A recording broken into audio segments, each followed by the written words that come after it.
बहुत बहुत स्वागत है। आप लोग कैसे हैं? आशा है आप लोग बहुत ही अच्छे होंगे। तो हम लोग जो कर रहे हैं, बिहार के विभिन्न परीक्षाओं में पूछे गए आपके जीके जीएस के प्रश्नों के जो है बुक आपके देख सकते हैं। यूथ कंपटीशन टाइम्स का बुक इसमें जो है बिहार में अभी तक 2001 से लेकर 2025 तक अभी जितने भी एग्जाम हुए हैं और उन एग्जामों में जो है जो भी प्रश्न आपके जीके जीएस साइंस से पूछे गए हैं उन प्रश्नों का जो हम सीरीज कर रहे हैं।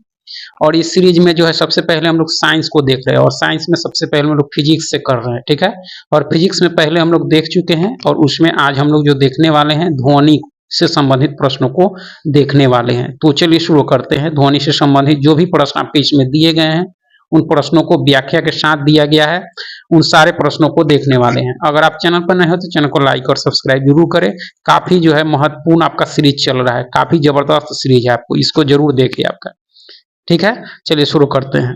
तो देख सकते हैं ध्वनि, ध्वनि से संबंधित प्रश्नों को हम लोग देखने वाले हैं। तो चलिए शुरू करते हैं। देख सकते हैं ध्वनि यानी ध्वनि का वेग सबसे तेज होता है। ध्वनि का वेग जो है सबसे तेज होता है आपके किसमें? तो स्टील में, यानी सबसे अधिक ठोस में होता है। तो यहाँ स्टील जो है इसका सही उत्तर हो जाएगा। ध्वनि एक जो है यांत्रिक तरंग है। क्या है? यांत्रिक तरंग। इसके संचरण के लिए जो है माध्यम की आवश्यकता होती है। ध्वनि का वेग सर्वाधिक ठोस में होता है। ध्वनि की जो है ठोस में चाल देखिए 5130 मीटर प्रति सेकेंड होता है। उसके बाद में जो है इसका वेग तरल में जो है 1493 मीटर प्रति सेकेंड और हवा में जो है 332 मीटर प्रति सेकेंड आपका। और ध्वनि का वेग जो है निर्वात में 0 मीटर प्रति सेकेंड होता है। तो इस तरह से देखा जाए तो ध्वनि का वेग सबसे अधिक आपकी स्टील में होता है आपका, ठीक है। और व्याख्या के साथ आप देख सकते हैं। चलिए आगे देखते हैं। आगे है कि ध्वनि का जो है तारत्व किस पर निर्भर करता है। ध्वनि का तारत्व जो है वह किस पर निर्भर करता है आपका? तो देख सकते हैं आपका आवृत्ति पर। इसका तारत्व जो है आवृत्ति पर निर्भर करता है। ध्वनि का तारत्व जो है आवृत्ति पर निर्भर करता है, जबकि ध्वनि की प्रबलता ध्वनि तरंगों के आयाम पर आधारित होती है आपका, ठीक है। आवृत्ति तरंगों की संख्या जो है तरंगों की संख्या है। आवृत्ति जो है तरंगों की संख्या है जो इकाई समय में एक निश्चित बिंदु से गुजरती है। साथ ही आवधिक गति में जो है शरीर द्वारा एक इकाई समय में आने वाले चक्रों की संख्या होती है। ध्वनि की तीव्रता को जो है डेसिबल में मापा जाता है। तो इस तरह से ध्वनि का तारत्व जो है किस पर निर्भर करता है? तो आवृत्ति पर निर्भर करता है आपका, ठीक है। विभाजन की जो है दीवारों में ध्वनि अवशोषित करने के लिए जो सर्वोत्तम पदार्थ कौन सी है आपकी? तो कांच की रुई है आपके। क्या है? कांच की रुई आपका। देख सकते हैं बीपीएससी एलडीसी पीटी परीक्षा 2022 में पूछी गई प्रश्न है आपका। विभाजन की दीवारों में जो ध्वनि अवशोषित करने के लिए जो है कांच की रुई का जो है प्रयोग किया जाता है। सिलिका कांच को जो है विशेष विधि से जो है छिद्रों से पारित करके इसकी जो है महीन तारे यानी धागानुमा वस्तु बनाई जाती है। इसे कांच का जो है रेशा कहते हैं। कांच जो है ताप अवरोधक और जो है ध्वनि अवशोषक भी होता है। कांच की रुई जो है वायुवानों पुलरों विद्युत भट्टियों में भी जो है प्रयोग की जाती है आपका, ठीक है।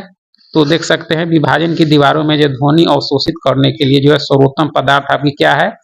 कांच की रुई है आपका, ठीक है।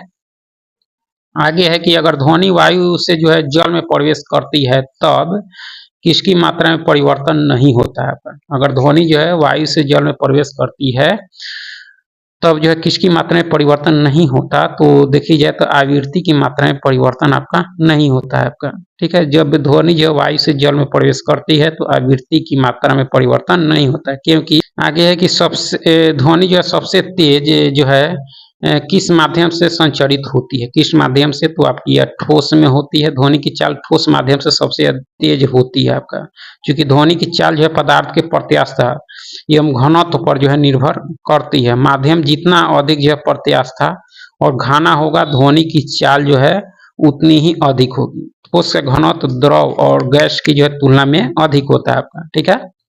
प्रतिध्वनि सुनाई देती है आपकी। प्रतिध्वनि सुनाई देती है ध्वनि तरंगों के परावर्तन के कारण आपका, ठीक है। ध्वनि तरंगों के परावर्तन के कारण जो है प्रतिध्वनि सुनाई देती है, जो प्रत्यक्ष ध्वनि के जो है कुछ देर बाद श्रोता के कानों तक पहुंचती है। सामान्यतः मूल ध्वनि और परावर्तित ध्वनि के बीच कम से कम 0.1 जो है सेकेंड का जो है अंतराल होता है। प्रतिध्वनि सुनने के लिए जो अवरोधक की ध्वनि स्रोत से न्यूनतम दूरी ध्वनि द्वारा तय की गई कुल दूरी की जो है आधी अर्थात 17.2 मीटर जो है अवश्य होनी चाहिए आपका। ठीक है, सोनार जो है संक्षिप्तकरण है किसका, यानी किस इसका फुल फॉर्म आप देख सकते हैं क्या होगा, तो साउंड नेविगेशन और जो है रेंजिंग का आपका। ठीक है, सोनार एक तकनीक है जो नौ संचालक के द्वारा जो है जल के अंदर जो है संचार करने तथा जल के अंदर या सतह पर जो वस्तुओं का पता लगाने के लिए जो है ध्वनि संचरण अल्ट्रासोनिक वेव का जो है उपयोग करती है आपका। सोनार का पूरा नाम देखा जाए तो साउंड नेविगेशन एंड जो है रेंजिंग है आपका। ठीक है, आगे है कि मानव के लिए श्रव्य आवृत्ति की परास क्या है। श्रव्य आवृत्ति की परास जो है आपके 20 से 20,000 हर्ट्ज के बीच होता है आपका। ठीक है, मानव के लिए श्रव्य आवृत्ति का परास जो है 20 हर्ट्ज से 20,000 हर्ट्ज तक होती है आपका। इन तरंगों को जो है हमारे कान जो है सुन सकते हैं। 20,000 हर्ट्ज से अधिक की आवृत्ति वाले तरंगों को जो है पराश्रव्य तरंग कहा जाता है। ठीक है, मनुष्य के कान इन ध्वनियों को जो है नहीं सुन सकते, परंतु कुछ जानवर जैसे आपके कुत्ता, बिल्ली, चमगादड़ आदि जो है इन्हें सुन सकते हैं। 20,000 हर्ट्ज से ऊपर के परास को ये जानवर सुन सकते हैं आपका। ठीक है, ध्वनि तरंगे नहीं चल सकती। ध्वनि तरंग किसके माध्यम से नहीं चल सकती, तो निर्वात में नहीं चल सकती है आपका। ठीक है, ध्वनि तरंगे निर्वात में नहीं चल सकती है। एक निर्वात ऐसा वातावरण है जहाँ तरल पदार्थ, गैस या ठोस पदार्थ अनुपस्थित होते हैं। ठीक है, यदि कोई माध्यम नहीं है तो ध्वनि तरंगों में जो कंपन करने के लिए कण नहीं होते हैं। ध्वनि तरंगे अनुदैर्घ्य तरंगे हैं जो संपीड़न एवं जो है विरल के रूप में जो है द्रव्यात्मक के माध्यम में संचरित हो जाती है। ठोस, द्रव और गैस के माध्यम में जो है ध्वनि तरंगे संचरित हो सकती है, निर्वात में नहीं हो सकती आपका। ठीक है, मानव कान के लिए जो है ध्वनि उपयुक्त होती है। कितनी उपयुक्त होती है आपके, तो 45 डेसिबल उपयुक्त होती है। विश्व स्वास्थ्य संगठन यानी WHO के अनुसार 45 डेसिबल ध्वनि मानव के लिए सर्वोत्तम होती है। WHO ने जो है 75 डेसिबल से ऊपर की ध्वनि को मानव स्वास्थ्य के लिए हानिकारक माना है आपका। ठीक है, वर्तक से एक ध्वनि की गूंज सुनने के लिए जो है व्यक्ति की न्यूनतम दूरी होती है आपकी V/20 होती है। V/20 देख सकते हैं कि जो है एक परावर्तक से एक ध्वनि की गूंज सुनने के लिए जो है व्यक्ति की न्यूनतम दूरी V/20 होती है आपका। ध्वनि तरंगों के परावर्तन के कारण जो है प्रतिध्वनि सुनाई देती है।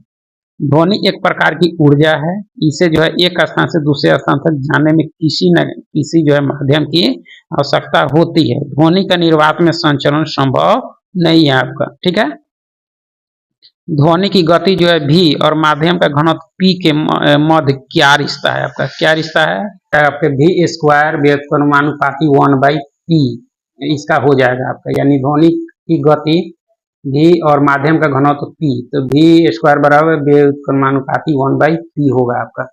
ठीक है, तो इस तरह से आप इसको देख सकते हैं। ठीक है, आगे है कि डेसिबल का प्रयोग निम्नलिखित में से किसके मापन के लिए होता है। डेसिबल का प्रयोग जो है किसके मापन के लिए होता है, तो इसका सही उत्तर है ध्वनि की तीव्रता के लिए। किसके लिए, ध्वनि की तीव्रता के लिए। डेसिबल का प्रयोग जो ध्वनि की तीव्रता मापने में किया जाता है। डेसिबल एक लघु इकाई है जो ध्वनि तीव्रता भौतिक राशियों के लिए प्रयुक्त होती है। WHO के अनुसार 80 डेसिबल से कम आवाज मनुष्य के स्वास्थ्य के लिए हानिकारक नहीं होता। ठीक है, आगे है कि 20 हर्ट्ज से जो है 20,000 हर्ट्ज बारंबारता की ध्वनि निम्नलिखित में से क्या है आपका, तो श्रव्य या जो है ऑडिबल ध्वनि है। श्रव्य या ऑडिबल ध्वनि तरंगे जिनके हर्ट्ज के बीच होती है। ध्वनि तरंगे अनुदैर्घ्य यांत्रिक तरंगे होती, किसी माध्यम में कंपन होता है तो बारंबारता ध्वनि उत्पन्न जो है होता है आपका। ठीक है, चलिए आगे है कि ध्वनि की तीव्रता निर्धारित होती है। ध्वनि की तीव्रता जो है निर्धारित होती है आपके आयाम से। किससे, आयाम से आपका। ध्वनि की तीव्रता ध्वनि तरंग के जो है आयाम से निर्धारित की जाती है। किसी माध्यम में मूल स्थिति के दोनों ओर तरंग के जो अधिकतम विक्षोभ को तरंग का जो है आयाम कहते हैं। इसे साधारणतः जो है ए से निरूपित किया जाता है। ध्वनि की प्रबलता आपका जो है मृदुता भी जो है मूलतः इसके आयाम से निर्धारित की जाती है आपका। ठीक है, एक वायुयान की जो है ध्वनि समानता इसके संगत होती है। एक वायुयान की ध्वनि समानता इसके संगत होती है किसके, तो 100 डेसिबल के। एक वायुयान की ध्वनि समानता जो है 100 डेसिबल के बराबर होती है आपका। ठीक है, जब ध्वनि तरंगे चलती है तो ये अपने साथ ले जाती है, क्या ले जाती है? तो ऊर्जा। ध्वनि तरंगों को जो है संचरण के लिए किसी माध्यम की आवश्यकता होती है, अतः वे जो अपने साथ ऊर्जा लेकर चलती है आपका। कि पराश्रव्य ध्वनि की जो है आवृत्ति है, पराश्रव्य ध्वनि की आवृत्ति जो है इसमें कौन सी है आपकी, तो देखी जाए तो ग्रेटर देन 1 यानी ये जो है आपके 20,000 हर्ट्ज क्या है आपके पराश्रव्य ध्वनि की आवृत्ति है, होता है श्रव्य। तो देख सकते हैं पराश्रव्य तरंगे जो है 20,000 हर्ट्ज से ऊपर की जो आवृत्ति वाली तरंगों को जो है पराश्रव्य तरंगे कहा जाता है। 20,000 हर्ट्ज से ऊपर जो होता है उसको कहा जाता है कि पराश्रव्य तरंगे कहा जाता है। मनुष्य के कान इसे जो है नहीं सुन सकते, परंतु कुछ जानवर जैसे कुत्ता, बिल्ली, चमगादड़ आदि इसे सुन सकते हैं। और श्रव्य तरंगे जो होती है कि 20 हर्ट्ज से नीचे की आवृत्ति वाली जो है ध्वनि तरंगों को अवश्रव्य तरंगे कहते हैं। इससे हमारा कान जो है सुन नहीं सकता। इस प्रकार की तरंगों को बहुत बड़े आकार के जो है स्रोतों से उत्पन्न किया जाता है आपका, ठीक है। और श्रव्य तरंगे जो होती है आपके 20 हर्ट्ज से 20,000 हर्ट्ज के बीच की आवृत्ति वाली जो है तरंगों को श्रव्य तरंग कहा जाता है। इन तरंगों को हमारे कान जो है सुन सकते हैं, श्रव्य तरंगे को सुन सकते हैं जो 20 से 20,000 हर्ट्ज के बीच में होता है। और पराश्रव्य को जो है कुछ जानवर सुनते हैं और अवश्रव्य को लिए जो है कुछ जो है इसके जो है आकार के स्रोतों से उत्पन्न किया जाता है आपका, ठीक है। आगे है कि निम्नलिखित में से कौन सी घटना जो है ध्वनि तरंगों द्वारा प्रदर्शित नहीं की जाती, कौन सी नहीं की जाती आपकी, परावर्तन की जाती है, अपवर्तन की जाती है, ध्रुवन नहीं की जाती है, विवर्तन की जाती है। ध्रुवन की घटना जो ध्वनि तरंगों द्वारा प्रदर्शित नहीं की जाती है, यह केवल जो अनुप्रस्थ तरंगों द्वारा प्रदर्शित किया जाता है। ध्वनि तरंगे जो है प्रकृति में अनुदैर्घ्य होती है, यानी वे अपने प्रसार की दिशा जो मध्यम कोणों को जो है विस्थापित करती है।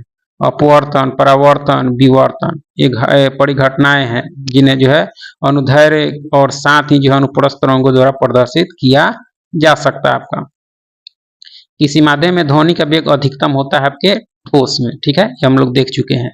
आगे है कि सुपरसोनिक जेट की चाल होती है आपके ध्वनि के वेग से अधिक होती है। सुपरसोनिक जेट जो है हवा में ध्वनि के वेग से दुगुनी गति से यात्रा करता है। अभी हाल ही में जो है भारतीय सेना ने 5 सुपरसोनिक जेट राफेल को जो है शामिल किया है आपका, ठीक है। जब ध्वनि तरंगे चलती है तो अपने साथ ले जाती है ऊर्जा को। रिपीट हो गया आपके, कई बार यह जो है दूसरे एग्जाम में पूछा गया आपके, ठीक है। डेसिबल सेल में जो है किस तरह की ऊर्जा निहित होती है, डेसिबल, तो इसमें जो निहित होती है कोई डेसिबल सेल में जो है ध्वनि की तीव्रता की ऊर्जा जो है निहित होती है। समानतः ध्वनि ऊर्जा का ही जो है एक रूप है और इस ऊर्जा को जो है मापा जा सकता है। ध्वनि की तीव्रता को डेसिबल नामक इकाई से मापा जाता है आपका, ठीक है। आगे है कि एक ऊर्ध्वाधर टीले के जो है मध्य खड़ा हुआ एक व्यक्ति जो है ध्वनि उत्पन्न करता है। दो क्रमिक जो है प्रतिध्वनियों को जो है 4 सेकंड एवं 6 सेकंड जो है सुना जाता है। टीलों के मध्य की दूरी ज्ञात कीजिए आपके। वायु की में जो है ध्वनि की चाल होती है 320 मीटर प्रति सेकंड, तो इसके लिए देखा जाए ऑप्शन डी यानी 1600 मीटर, इस तरह से देख सकते हैं।